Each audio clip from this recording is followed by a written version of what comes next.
Rose, girl, I wonder what you try for. I put you in the positions you don't even need to apply for. Hey, Mia Khalifa.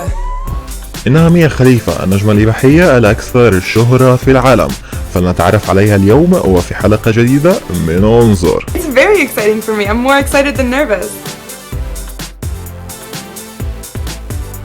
عانت ميا خليفة من أزمة بسبب وزنها الزائد، فلقد كان وزنها المتقلب بشكل مفجع، قد تجاوز 82 كيلوغراما ونقص إلى 40، مما جعلها تفقد الثقة التامة بنفسها.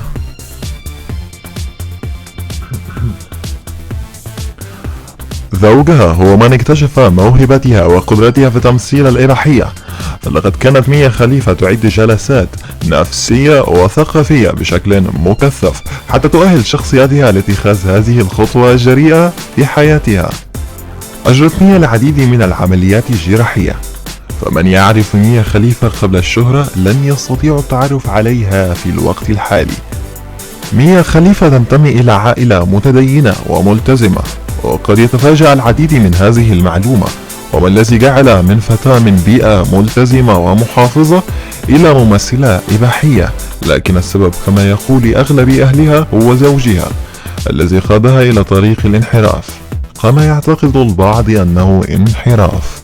ميا تفتخر بشهرتها، فهي ترى أن ما تفعله من أفلام إباحية هو بمثابة شهادة فخر لها، كما يفتخر نجوم هوليوود بشهرتهم وتسليط الأضواء عليهم.